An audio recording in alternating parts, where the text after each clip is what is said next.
we now enter the realm of hope, right? Purgatory, fine, but it's a realm of hope. There's a way out, right? Once you're in the inferno, you don't get out. So that's what we're hoping. So the perspective that we represent, and I wanted to obviously preen myself as much as I could. How long have I been talking about this? I came up with 12 years, which is not that bad, huh? 2004, as you'll see, I was hoping that that would turn out to be a party realignment.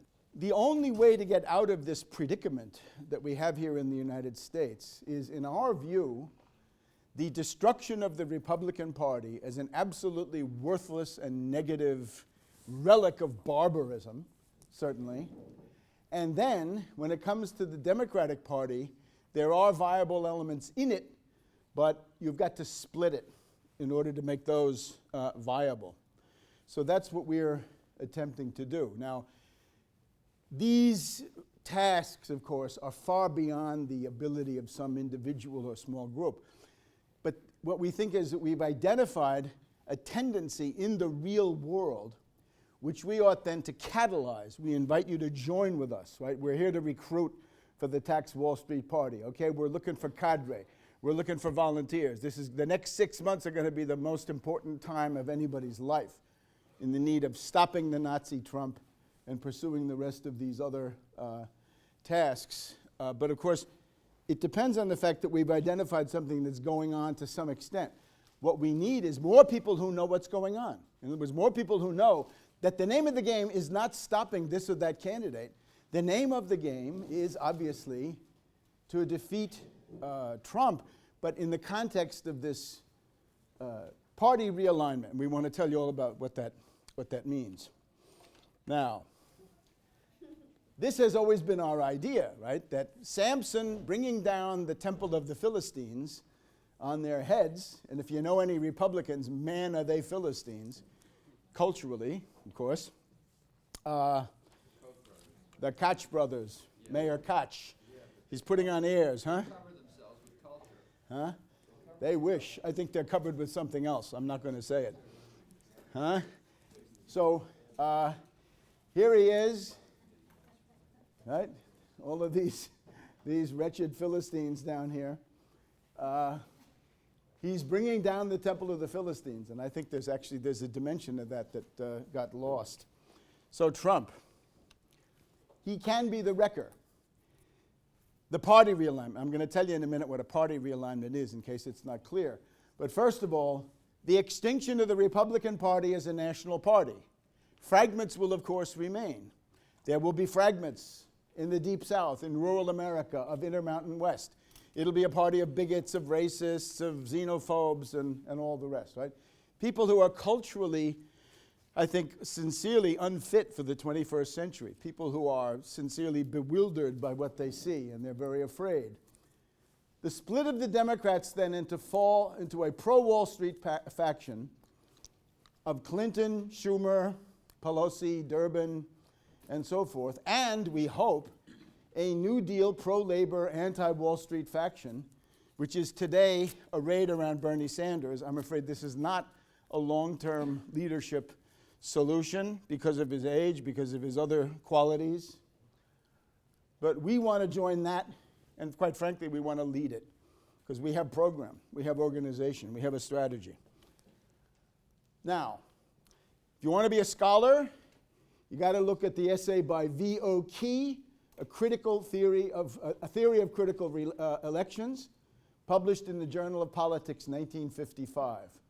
So if you look at American history, it can be understood as a series of phases, each starting with a critical watershed election, and each one marked by a majority party and a minority party, with exceptions from time to time.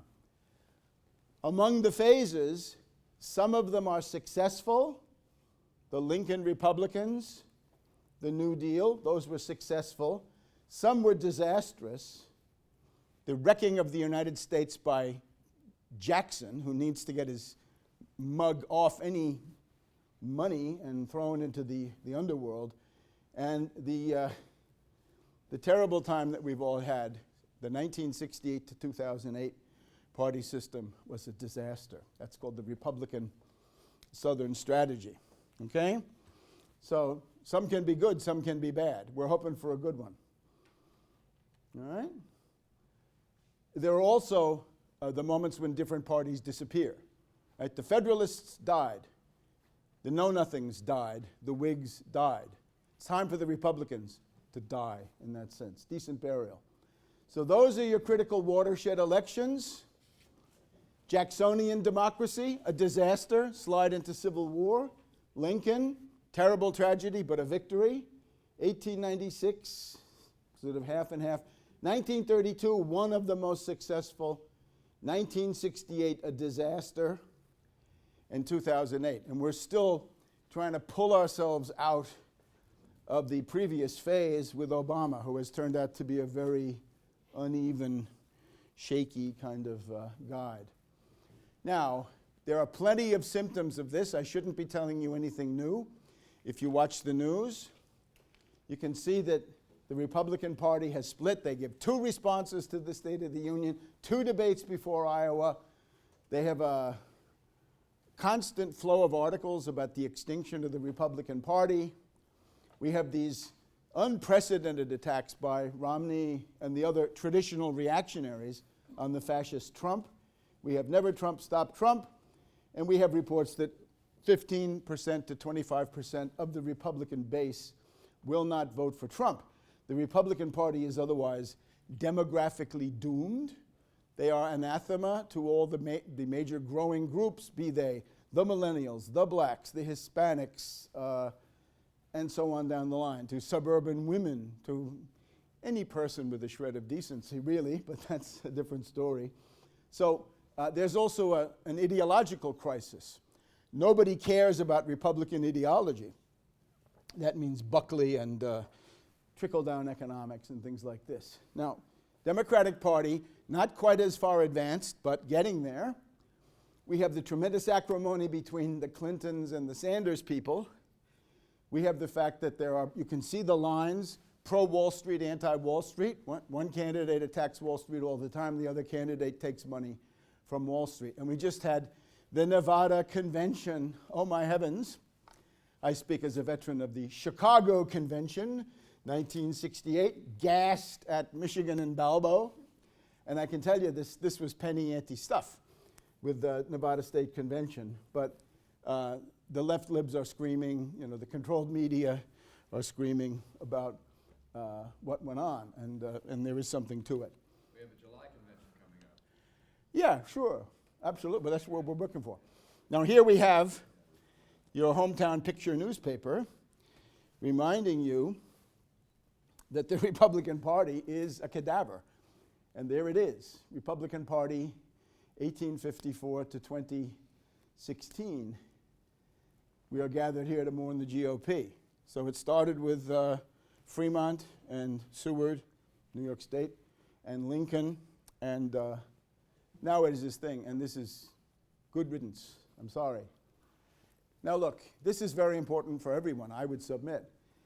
The naive view of politics as compared to the world historical view.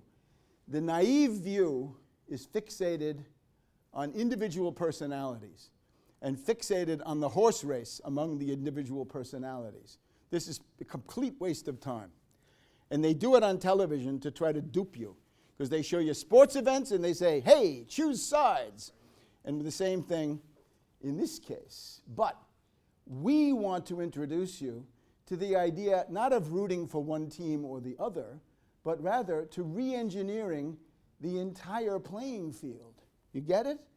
A successful party realignment tilts the whole playing field in the direction of good or evil. There's no other way to put it, economically at least, short terms. We need a successful party realignment, and today that can only occur through the extinction of the Republican Party. And look, some people say, yeah, but I hate Hillary Clinton more. Well, suppose in 1941, after Pearl Harbor, right, President Roosevelt sits down and he says, what are we going to do? Is it going to be Germany first or Japan first? Because you can't do both. And then somebody says, well, I really hate Japan. That would have been the vote, right? If they'd taken a vote, they would have said Pearl Harbor, everybody hates Japan, Japan first. Except bad idea, because then the Soviets would have gone under, British Empire would have gone under, and you're looking at 10 million dead. So Germany first. You can't make strategy based on whom you hate more. That is no generalship, right? So we have a lot of idiots, COINTELPRO practitioners, who don't see it that way. Now, do I have to, for such a humane and enlightened audience as we have here today, why should the Republican Party be destroyed? Better you should ask, why should it be saved? It's easier. 2 Gulf Wars, 9/11 on his watch, Hurricane Katrina, the crash of 2008, the sequester with Satan's sandwich of cuts, cutting Social Security, Medicare, Medicaid, stripping you, genocide against the American people, food stamps, cutting your food stamps. Here we go. Superstorm Sandy, very touchy here in New York. Zika funding, this is really serious now, right? They go on vacation and they don't vote the funds for Zika. Hi, Bob. Puerto Rico, Puerto Rico has to have a debt freeze, total cancellation of the debts. Supreme Court nominations under the control of the rats cabal, but they won't vote on them. A barbaric and backward outlook. The Republican Party is, generally speaking, an albatross when it comes to scientific research. A space program. One day the Chinese are going to be on the moon, and these SOBs of the Republican Party are going to say, it's time for war. Wait a minute, it's not time for war. It's time to get there first, and you can do that right now. It's easy. Space program. National Institutes of Health. They won't fund it, right? They take money from Ebola for Zika. Generally speaking, a roadblock to human progress, a national disgrace, something that's painful for every person, right? The Republican Party must be destroyed. You know the famous story of Cato the Elder, that austere statesman of ancient Rome and the late Roman Republic, and that he felt so strongly about Carthage that he would get up every time and he'd say, Carthaginem delendam esse opinor, right? So I'm here to say, Republicanos delendos esse opinor. I'm telling you, the Republicans have to be wiped out. Political means, of course. Now, here's my 2004 chart that I'm proud of. We can see the cycles, year by year, first party system, second party system, third, fourth, fifth, sixth. We're now into the seventh.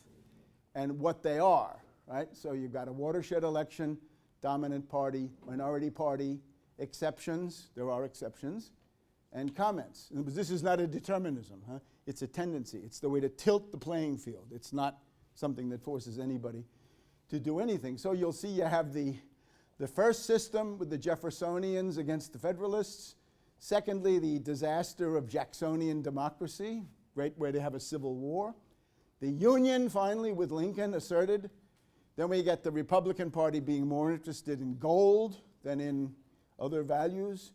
1932 to 68, the New Deal Democrats, and 68 to 08, as it turned out. This was too soon.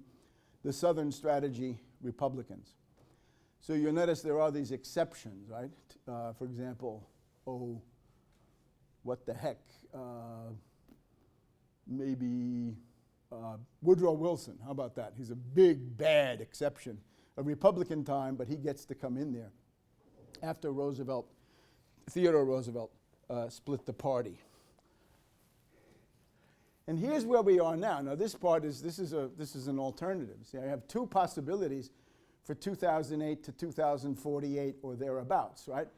Is it going to be some kind of normalcy? In other words, a return to normal world standards of civilization, and actually better than normal, by destroying the Republican Party?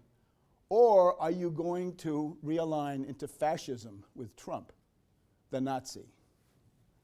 So in 08, it can be the Democrats dominant and then splitting into the two camps, the pro-Wall Street Democrats and the anti-Wall Street ones.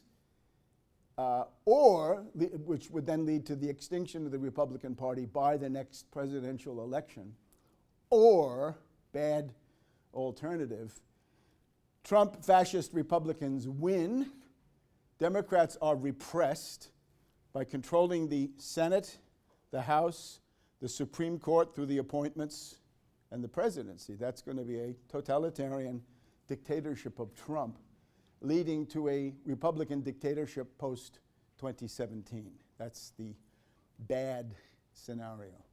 So focus on the big picture. The big picture means which way is the playing field tilted, not individual players. That's for the Mickeys, right? That gets you no place fast. Now, I can't go through all these. Now, I urge you, the best seats are always in the front. The first party system, of course, started when Jefferson tried to sabotage Hamilton's Bank of the United States. Without the Bank of the United States, there'd be no country here. The British actually had a death watch going. So we had to have a Bank of the United States. That's the Hamilton-Jefferson one. The libertarians and other ignoramuses are always on the Jefferson side. They are wrong. Hamilton is the man. He was always the man. New Yorker, of course, right? Native son. Jefferson and Madison represented slave power. That's what they thought. They say, an idyllic agrarian paradise. So it means slavery. That's what Jefferson means. Hamilton represents modernization and anti-slavery. He was not only did he have no slaves, but he was an activist to abolish slavery, an abolitionist. The Federalists, of course, are another story. They degenerated very rapidly, became a bunch of plutocrats, and they held the Hartford Convention because they wanted to secede from the United States during the War of 1812. Bad news. The big villain of this party system is Gallatin, Albert Gallatin, Secretary of the Treasury. Go to Washington, look at the Treasury. His statue is out in front. He wrecked American defenses for the War of 1812. They would not pay for an army and a navy. Why? Because the Southern slaveholders didn't want an army powerful enough to come and abolish slavery, as it then turned out a little bit later. The Federalists became extinct as a national party by 1816. So it is possible to get rid of a long-standing political party, wouldn't you find? And then you get this illusory era of good feelings. Maybe if we defeat Trump, we might be able to have an era of good feelings ourselves here for a while. But not with Trump, sorry, no good feelings with that guy. The second system, now this is much mythologized. I'm afraid the Democratic Party, even under Roosevelt, has been really criminally irresponsible in promoting Jefferson, the Jefferson Memorial. There should not be a Jefferson Memorial. It's just the Democrats were sitting there. You have to understand, for the whole 19th century, the Democrats were the bad guys. The Democrats were the bad guys from Jefferson until Franklin D. Roosevelt. Always the Democrats as the bad guys, right? In those days it said Romanism and rebellion, right? Confederacy. So there's all this mythology around Jackson. Now the story here, though, is Jackson takes power, dominates the Whigs. The Whigs were never coherent as a party. They were just the anti-Jackson people. And what you have to understand about Jackson is he's a great populist, right? He's a real rebel-rouser, except that he's owned by John Jacob Astor. John Jacob Astor, the banker from New York City. Go downtown to Astor Place. I went through there today myself. John Jacob Astor, the richest banker in the United States, the richest person in the United States.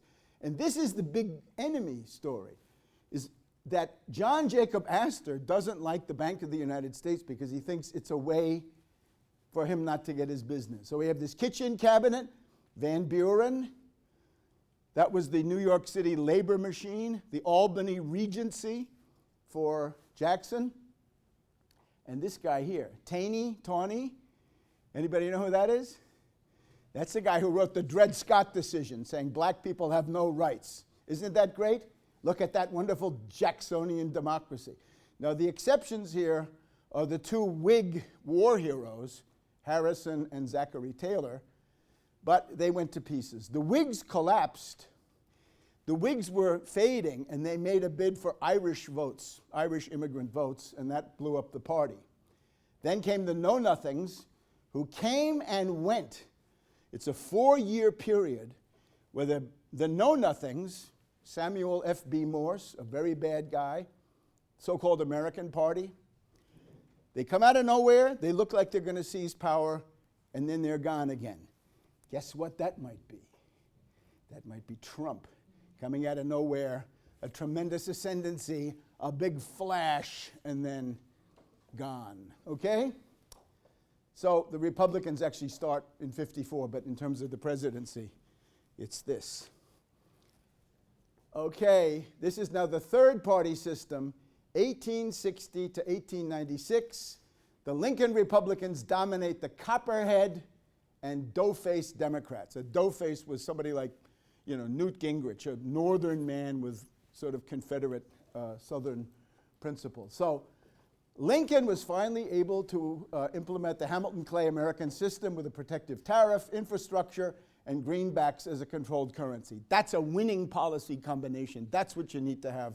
That's pretty much what we stand for today. So the U.S. surpasses the British as the greatest economic power, but unfortunately, the gold bugs infect everything. The Specie Resumption Act and the Coin Act, otherwise known as the crime of 1873, create the cross of gold. And it's really ironic that these ignorant libertarians tell us that the good guys in American history are interested in gold, because they're not.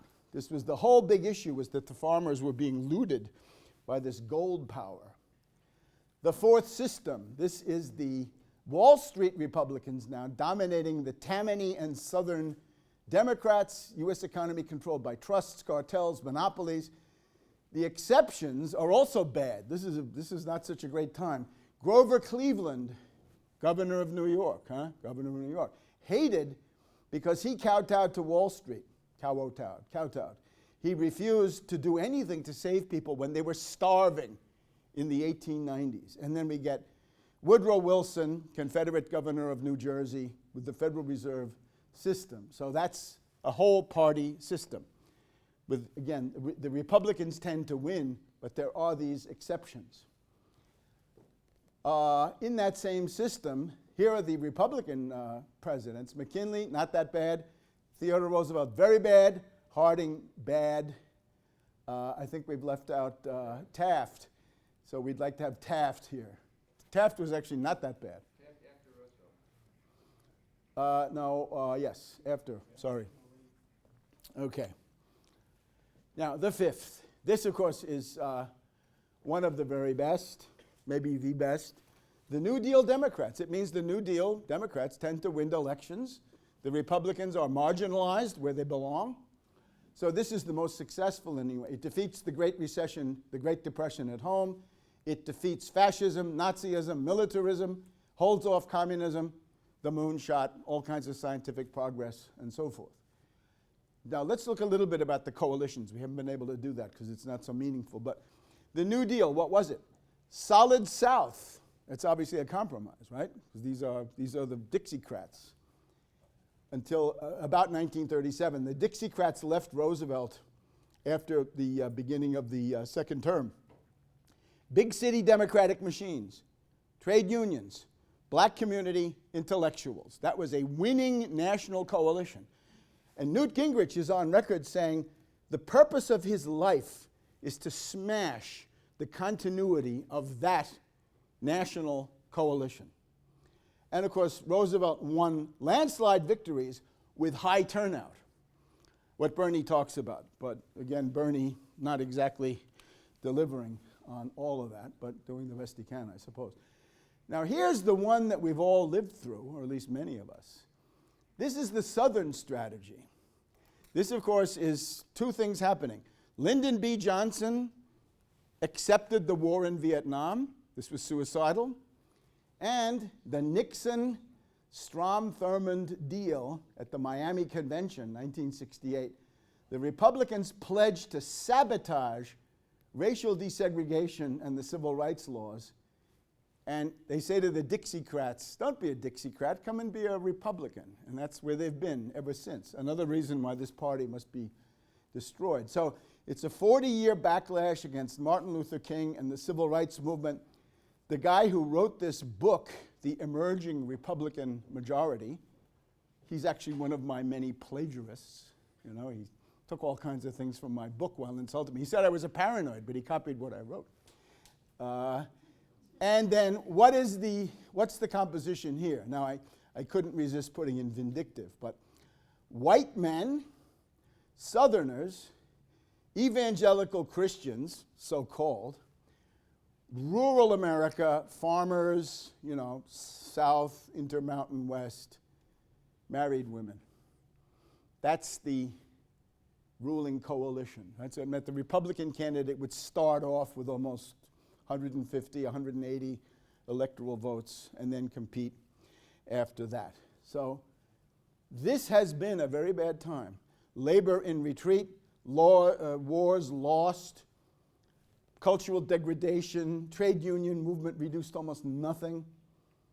So that has been hell on earth. Now, with Obama in 2008, and again, I say this structurally. This does not depend so much on what did Obama say on this or that issue, but in terms of the tilting of the playing field, the chance is there to say, well, the Republicans are going to tend to be demographically doomed, and therefore we can see our way out of it. Now, this is too long to read, but in 2004, I was hoping that after the first term of Bush the Younger, the party realignment would kick in, right? So I say it could have been a 36-year cycle, right? 1968 to 2004.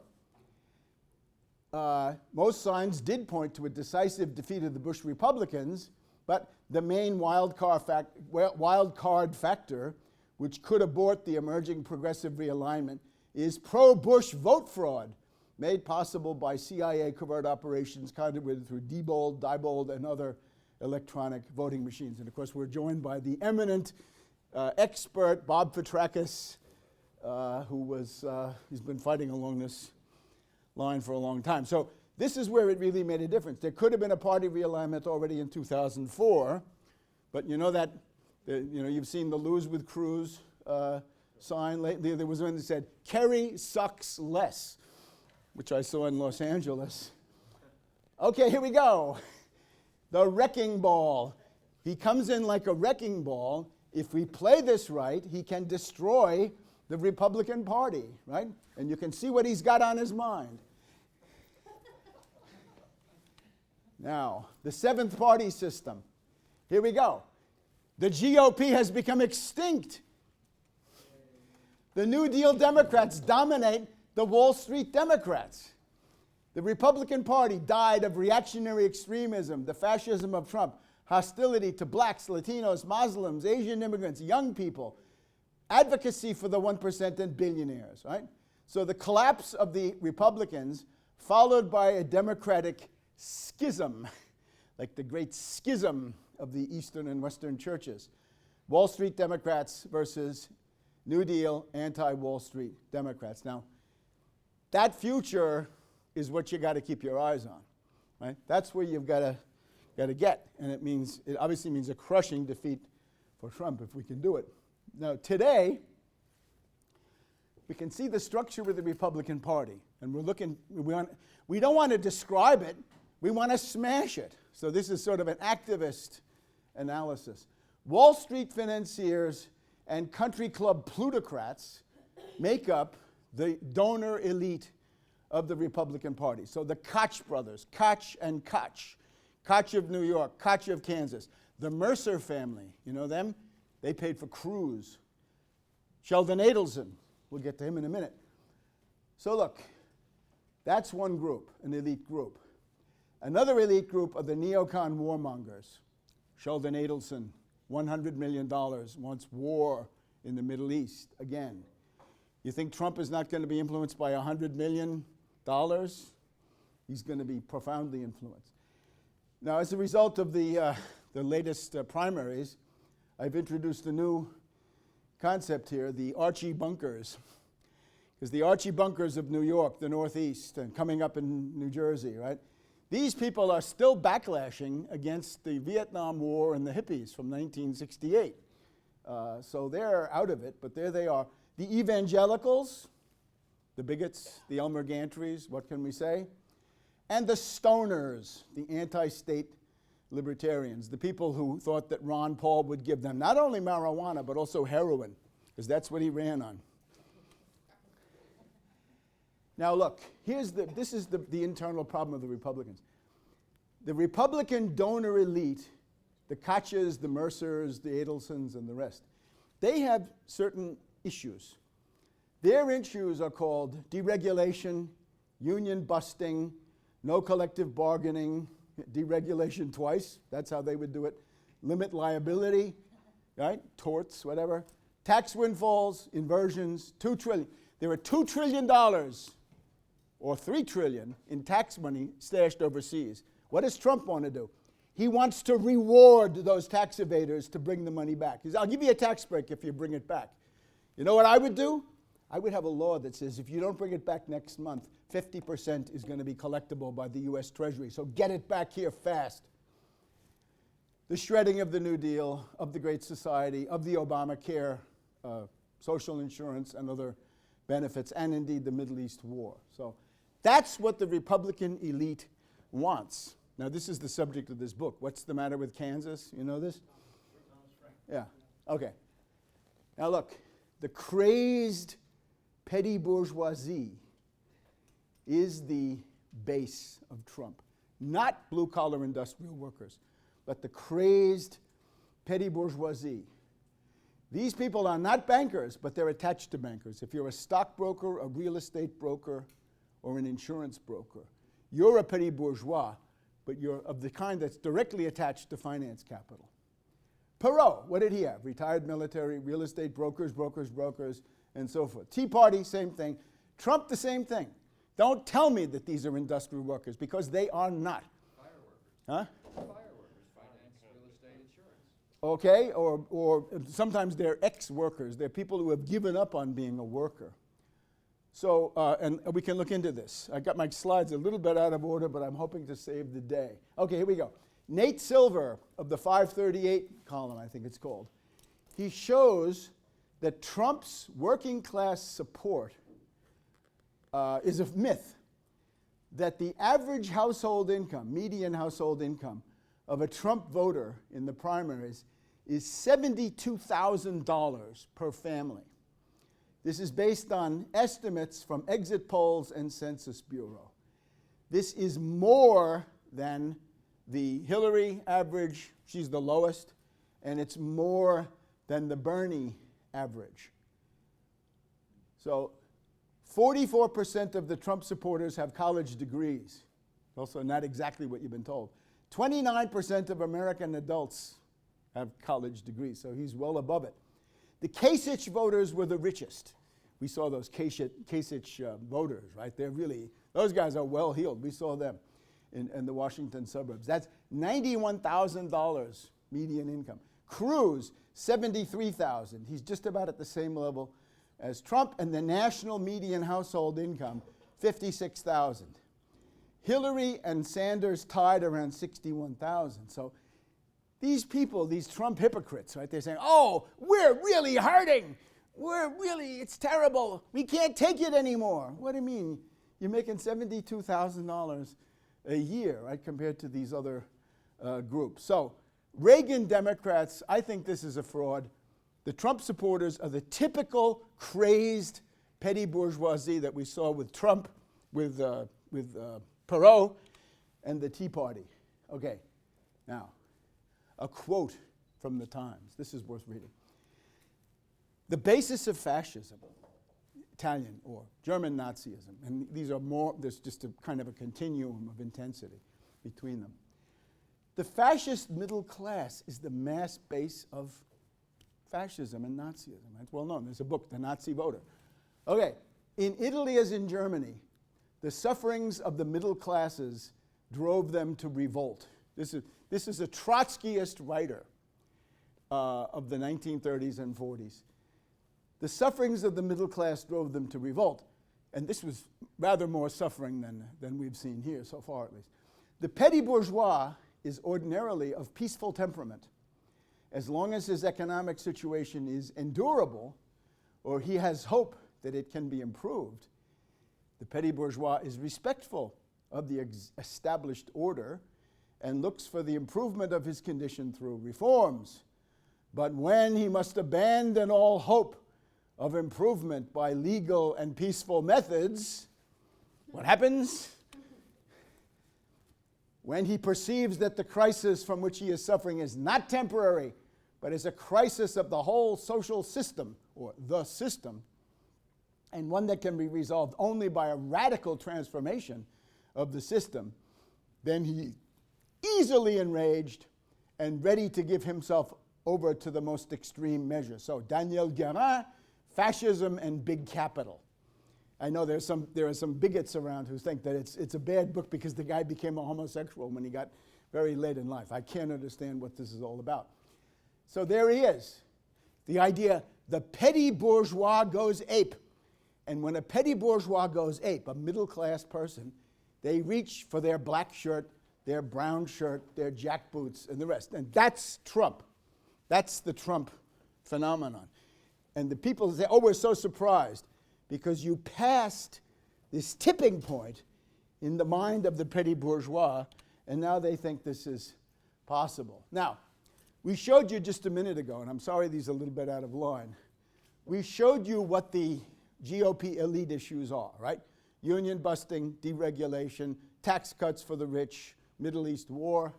Now, what are the base issues of the evangelicals and the others, right? The Archie Bunkers in this part of the country.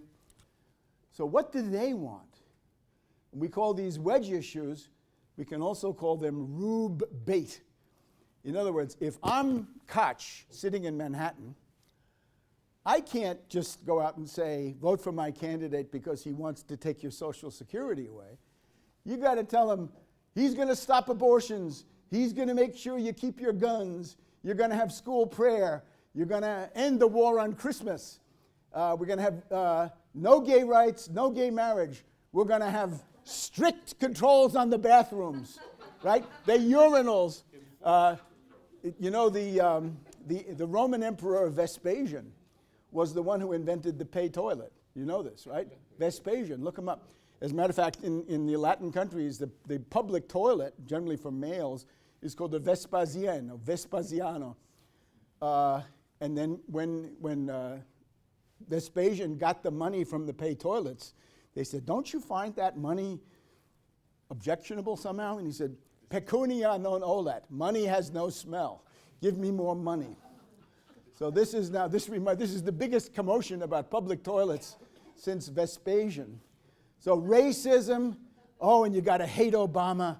You got to hate Obamacare. Look, I'd like to ask one of these guys, what is it about Obamacare you really don't like? Because I think they've forgotten. I think they've lost touch with that. They just hate it. Hatred of Hillary Clinton, of course. Build the future on the twin hatreds.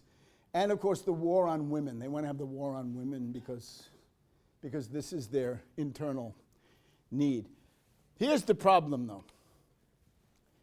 The Republicans obviously work harder for the Wall Street financiers than they do for the rubes. The rubes being the rural bumpkins, right? Rednecks, whatever.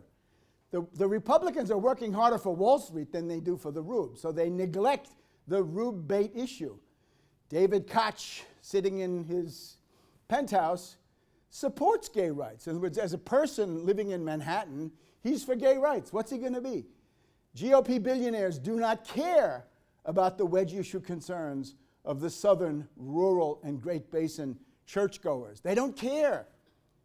Dwindling constituency for shredding Medicare and Social Security. And then somehow people thought that was for the poor and they're not poor, or they're not that old and they won't need it. Now they're going to see it's not just for the poor, it's for you, and you're going to need it soon. So this is dwindling.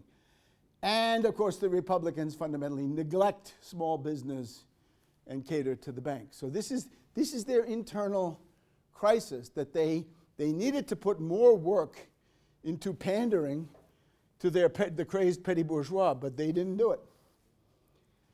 Now here's the other thing, is that the GOP demagogy is simply not realistic. It excites these naive reactionaries, but they can't deliver, right? They say, give us your votes in 2014 and we'll make Obama one-term president, we'll repeal Obamacare. So the reactionary activists, the Archie Bunkers, are left with nothing but their rage, largely, I would say. Now, cultural populism is a fraud. Cultural populism is really a fraud. It means Trump appeals to the resentment against the elites. He says, those people are so stupid. Don't look now. This is exactly what Mussolini and Hitler did. They say, the ruling class is impotent, sold out, thieves, corrupt, stupid, whatever you want. They resent the elites. And why do you hate the elites? Because the elites look down on you, right? You have no respect from the elites. Plus, there is this thing about the status panic. Everybody goes through it, right? If I'm an Archie Bunker, if I lose my job, then my position in society goes down. My wife will never let me forget about this, right? All this stuff. And therefore we get these terms, right? The rhino, the Republican in name only, and of course the cuckservative. We've had long debates about this. It means the cuckolds, right? The cuckold Republican who, well, has been betrayed at the most intimate level. So these are the terms you're going to find on the internet.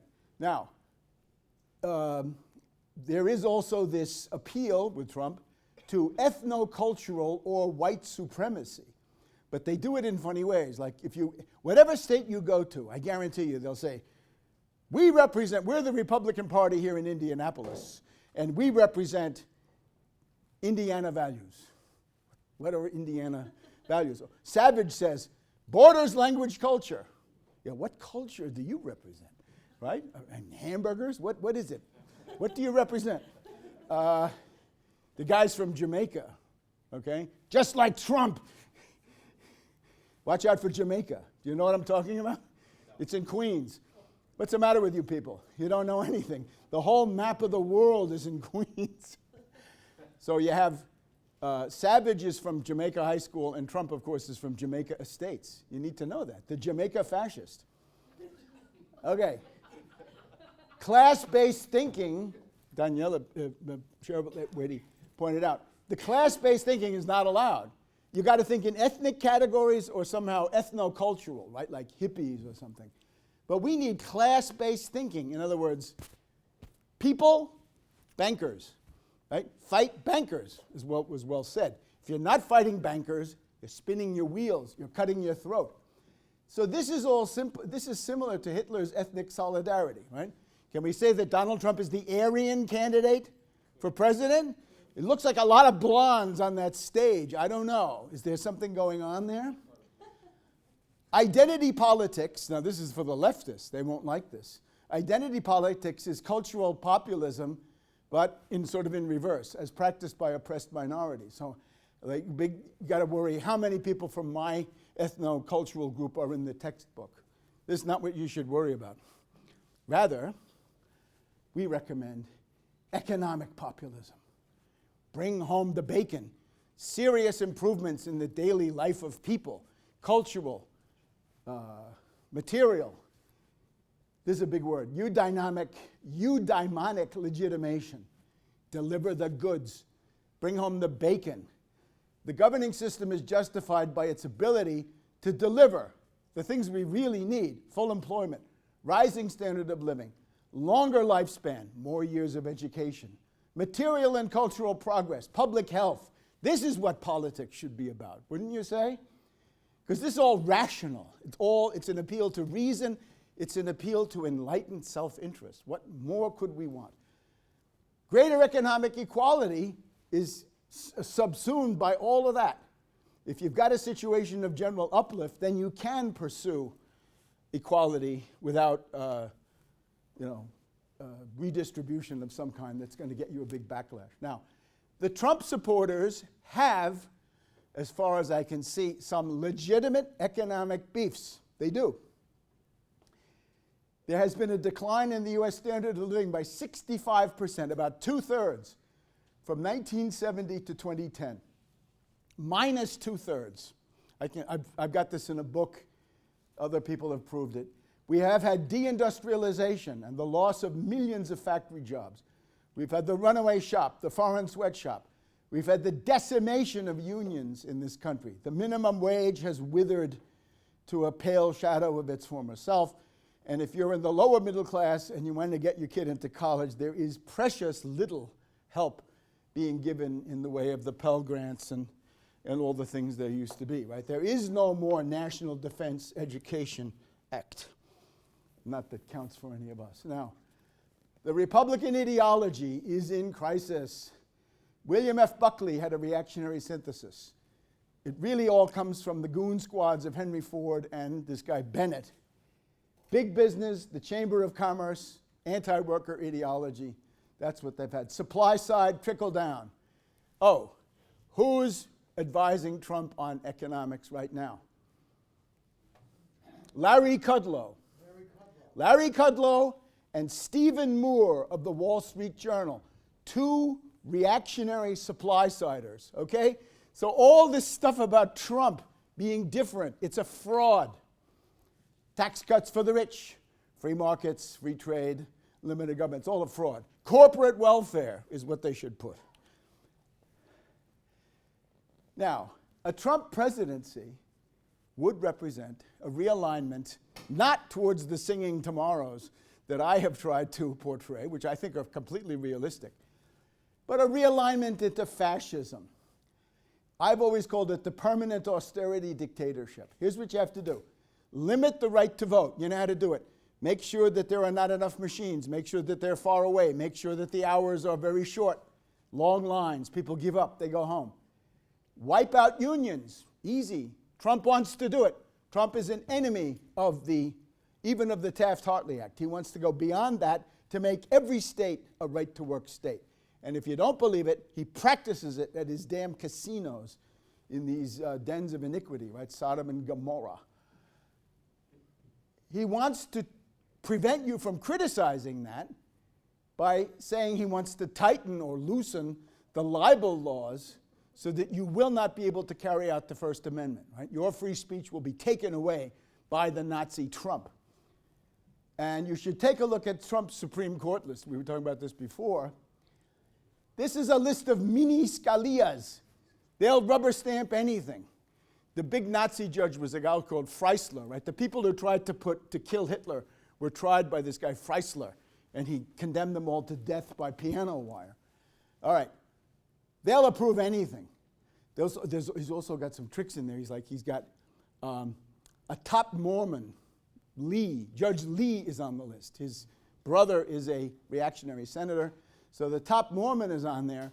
And the idea is it's Trump's attempt to get the Mormons who have been opposing him to get them on board. So there's a lot of bribery going on. So the fascist Trump can become dictator under color of law, just as Mussolini and Hitler both did. He doesn't need tanks in the streets. He's going to do it nice and legal-like.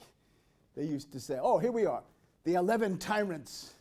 Trump's lily-white list of Supreme Court justices. This is from Heritage Foundation, the Federalist Society, and the Confederate Senator Sessions from the Southern Jurisdiction Scottish Rite Freemasons.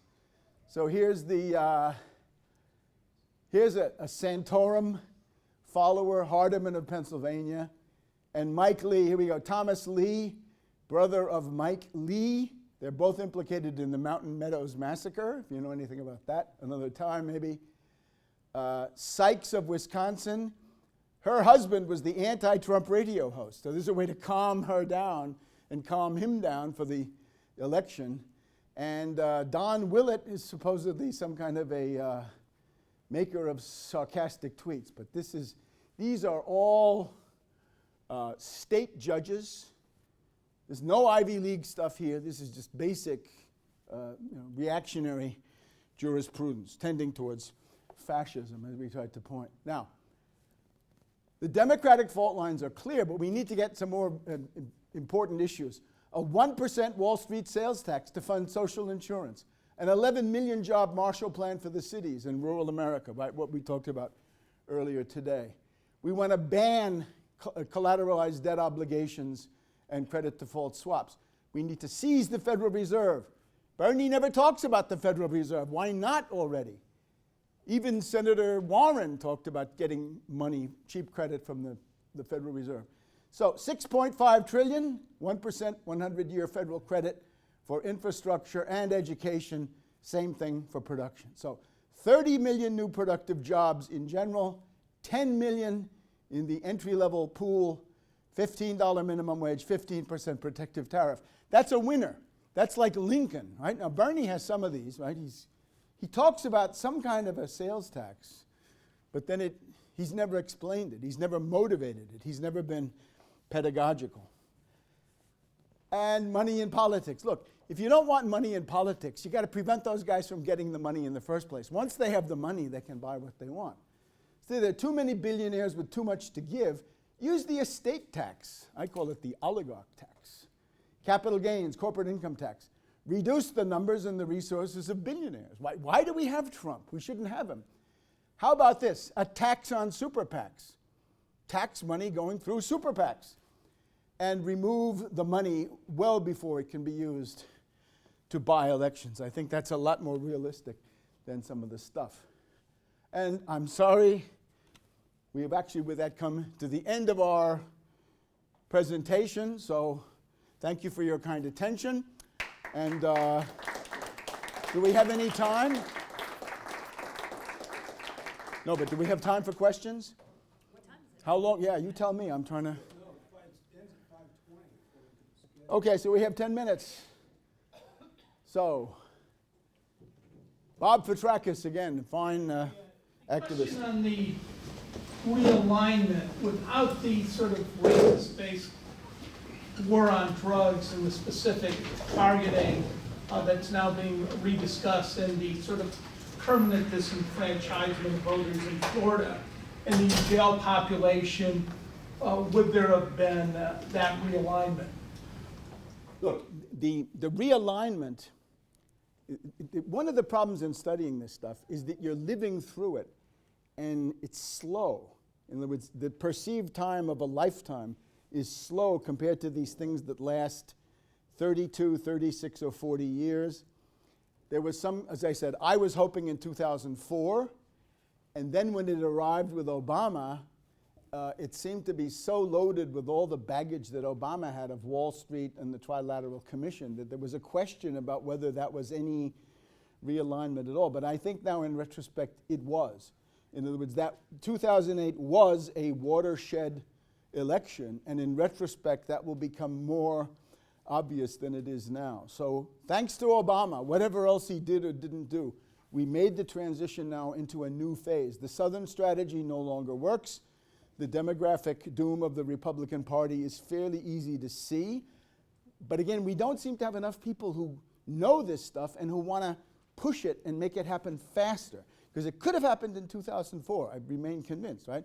If it hadn't been for that vote fraud that you studied more than anybody, it would have been President Kerry. And again, Kerry, of course, you look at him, he's also, in his own way, a monster, I guess. But still, that would have been the change in the slope of the playing field, right? Not so much the players, but the change of the slope. In other words, is it going to be an uphill fight for which party based on what?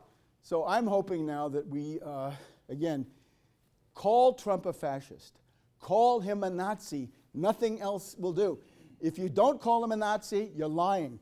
If you don't call him a Nazi, you're not telling the people what they need to know. Don't have people like this on your talk show on cable TV unless you beat them up as fascists and Nazis at the very beginning. So everybody can see, oh my God, he's ostracizing that Nazi. He's really giving it to him, right? So people have to understand that this collegiality, right, this chummy laughter that we see on CNN or MSNBC, they oh, there's that Trump guy in here, right? Or, normally there are people who are mentally disturbed, right, for Trump. But in they come, you can't just treat them as normal people. So the problems that you point to, the mass incarceration, the prison industrial complex, the drug laws and so forth, I see those as, those are issues that I think can be and will be successfully addressed now in the coming transition, because of the weakness of Obama, we're still in a transition, whereas we really shouldn't be, right? We're actually 8 years into a new cycle, and this is not so evident. But if Trump goes down to the defeat that I hope, it will be evident. Then you'll see. Then everybody will say, wait a minute. With Obama, we've actually made the transition from the racist Southern strategy, which is where all of these measures came from, into something new, right? New land ahead. So that's why I think it's worth being more of an activist than you ever were, right? Throw every goddamn thing you got into it now in the next 6 months. Down with Trump, and then there's going to be a new world, because there are going to be two Democratic parties, not one. I got one. It's supposed to end at 5:15. Yeah, hang on. Who else was in the corner? Well, I just wondered, I'd like you to comment a little bit more on what are some signs of the Republican self-destruction? I don't know. I think I had a whole slide about that before you came in, Why do didn't you I? think the Democrats will not also implode? Well, what I've been describing is the split of the Democrats into two parts. You don't think one part's going to ruin the other part? Well, I'm sure it's going to be tough going and everything like that. Bernie supporters are hanging on. That's the thing. He's not giving up, and it's going to start a movement. Even if Hillary's nominated, which we believe has been through fraudulent elections, we believe that Bernie has actually won. Right. I'd like to hear Bernie talk about this, though. If that's what he really thinks, then God damn it, come out and say that on TV. I'm sorry. I've seen Bernie Sanders on Face the Nation, and he could have even said, and by the way, this was vote for it. We tried in Iowa. We tried. The chairwoman of the Tax Wall Street Party put out a call, which was picked up in various press, saying we want a recount of Iowa. And you could see then Bernie was not fighting. Bernie was out to lunch in Iowa. His campaign wanted the recount. Huh? His campaign apparently. I'm sorry. Then they have to go public. They've got to get to the microphones. All right. What? Totalitarianism excludes discussion of election theft. I know, but you've got to fight. I know. You've got to fight. That's the word fight. It's my Okay. problem with that. That's why I had Bob speaking yesterday. Good. Please give us a card or something on the way. Yes. All right. What? Yeah, I agree with you. I think Bernie just has to say it. He's the head of the group there. It seems to me that what we see going on here in the U.S. between the people voting for Trump and Sanders is part of a bigger sort of global insurrection. You've been there. You were in Iceland. You arranged to have Varoufakis speak with us down at INN and so forth. You know, Syriza in Greece, whether these have been successful or not is another story, but they represent all this anger. The vote in Portugal, Ireland, Marine Le Pen in France. Marine Le Pen Germany. is a fascist, and her father. No, wait, comes I'm from not talking Vichy about fascism. I'm saying the anger that. Anger. I'm sorry, Tom. Anger will not do is a category. Right? There's no anger. Is that what you're saying? There's lots of anger. All right, I'm talking about Pure anger means fascism. Right. Well, if I can. Programmatically educated can be of some use. I But think anger that is you not just enough. enumerated a bunch of things that people should be angry about, and you know, if you have a way for them to engage with the fact that all of these things are happening without being angry about it, I'd like to hear it. But in the meantime, Jeremy Corbyn in England, I think that people are rejecting and waking up around the world, and I think that the U.S. version of it with Trump and Sanders is part of a bigger thing. Do you think that there's any coherence to the people getting tired of this financial fascism and oligarchy around the world? In a crisis which is, it's long been economic, it's long been a crisis of morality and culture. Now it becomes also a political crisis. Different groups move in different directions. Certain groups move towards, what can we say, progressive, New Deal type pro-labor alternatives, and others go towards fascism. And the problem with Trump is that he represents a very evident, I think beyond all discussion, form of fascism. So some people respond. We just had the thing about the crazed petty bourgeois going nuts in the crisis and really turning into a rather different person, right? Undergoing a personality change. And that's what we have with the Trump voters. But I don't see what's happening because of Trump. I think if it wasn't Trump, it'd be somebody else. Trump just happened to step up to the plate. It could be right or left.